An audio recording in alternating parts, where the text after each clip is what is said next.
حضرت عمر بن عبدالعزیز جو کہ اموی خاندان کے چشم و چراغ تھے، لیکن ان کا مزاج سب سے ہٹ کے تھا، انوکھا اور نرالا تھا۔ سلیمان نے ساری زندگی تخت و تاج کی بسر کرنے کے بعد سوچا کہ میں ان کو اپنا نائب بناؤں۔ تو خیر، جب ان کا انتقال ہوا تو لوگ دمشق کی جامع مسجد میں جمع ہوئے اور وصیت نامہ پڑھا گیا۔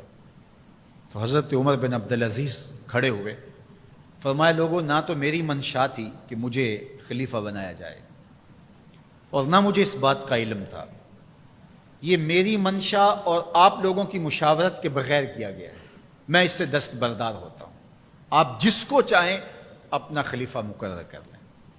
تو لوگوں نے کہا آپ ہی ہمارے امیر ہیں، آپ ہی ہمارے خلیفہ ہیں۔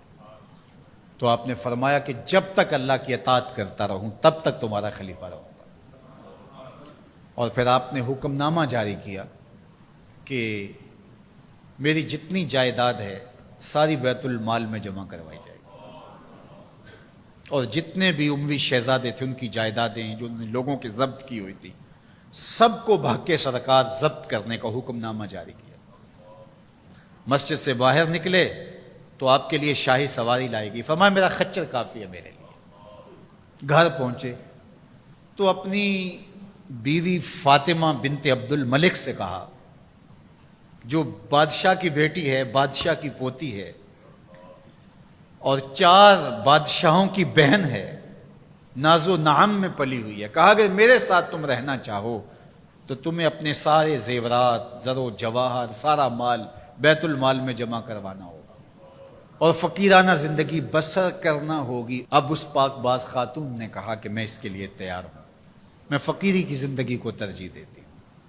اب حضرت عمر رضی اللہ تعالیٰ عنہ نے صرف 2 سال 5 ماہ اور کچھ دن حکومت کی اور 3 بر اعظموں پر سلطنت اسلامیہ پھیلی ہوئی تھی، اور آپ روتے تھے کہ ان لوگوں کا حق بھی میرے اوپر بلا مطالبہ ہے جو دنیا کے کسی بھی خطے کے اوپر اس سلطنت کی حدود میں بستے ہیں۔ عید کا موقع آیا، عیدگاہ میں جب لوگ ایک دوسرے کو مل رہے تھے تو امیر المومنین کے بیٹوں کے کپڑے خستہ تھے، پرانے تھے، پیوند لگے ہوئے تھے۔ تو آپ نے اپنے بیٹوں سے کہا کہ تمہیں شرم تو آ رہی ہوگی کہ امیر المومنین کے بیٹے ہو کہ تمہیں ڈھنگ کا لباس بھی دستیاب نہیں ہے۔ تو آپ کا ایک بیٹا عبد الملک بن عمر بن عبدالعزیز جو آپ کی زندگی میں انتقال کر گیا تھا، اس نے کہا ہمیں اس بات پہ فخر ہے کہ ہمارے باپ نے خیانت نہیں کی ہے، ہمارا باپ دیانتدار ہے۔ جب گھر آتے ہیں تو آپ کی بیٹیاں آپ کو عید مبارک کہتی ہیں، آپ سے ملتی ہیں، لیکن منہ پہ کپڑا دھرا ہوا ہے۔ تو حضرت عمر رضی اللہ تعالیٰ عنہ عمر بن عبدالعزیز بولتے ہیں کہ بیٹی آپ نے چہرے کے اوپر کپڑا کیوں رکھا ہوا ہے؟ تو وہ کہتی ہیں ہم نے کچے پیاز سے آج کھانا کھایا ہے، تو اس لیے ہم نے کپڑا رکھا ہے کہ آپ اس کی سمیل محسوس نہ کریں۔ تو حضرت عمر بن عبدالعزیز رو پڑتے ہیں اور فرماتے ہیں کہ کس باپ کا جی نہیں چاہتا کہ میری اولاد آسودہ ہو، لیکن میں آخرت سے ڈرتا۔ حضرت عمر بن عبدالعزیز رضی اللہ تعالیٰ عنہ کے 2 سال 5 ماہ اور چند دنوں کے اندر ایسا عدل پھیلتا ہے کہ لوگ کہتے ہیں ہمیں لگتا تھا آسمان اور زمین کے درمیان ترازو گاڑ دیا گیا ہے، ہر شے پوری پوری تولی جا رہی ہے، اور اتنی خوشحالی آتی ہے، اتنی خوشحالی آتی ہے، لوگ زکوٰۃ کے پیسے لے کے نکلتے ہیں، کوئی زکوٰۃ لینے والا نہیں ملتا۔ ایک علاقے کے لوگ حضرت عمر بن عبدالعزیز کو خط لکھتے ہیں کہ حضرت زکوٰۃ کا کیا کریں؟ فرمایا غریبوں کو دے۔ کہا کوئی غریب رہا ہی نہیں۔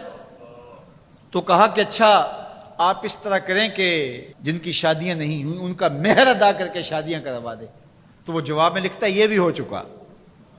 تو کہا لوگوں کو قرضہ دے دیں۔ کہا کسی کو قرضے کی ضرورت ہی نہیں ہے۔ تو پھر فرماتے ہیں اچھا غیر مسلموں کو قرضہ دیں تاکہ وہ کھیتی باڑی کر کے زراعت کے کام کو بڑھائیں۔ یہ عمر بن عبدالعزیز کا دور ہے۔ عدل پھیلا، نور پھیلا، روشنی پھیلی۔ شہزادگی کی زندگی سے ایک دم اپنے آپ کو ایک چھوٹے سے کٹیا کے اندر محدود کر دیا۔ اللہ اکبر۔ حضرت عمر بن عبدالعزیز رضی اللہ تعالی عنہ مسلمانوں کے نامور خلیفہ ہے، اور ان کو ان کے عدل، ان کے انصاف، ان کی سادگی اور ان کی زندگی کے اس خوبصورت طرز کی وجہ سے عمر ثانی کہا جاتا ہے۔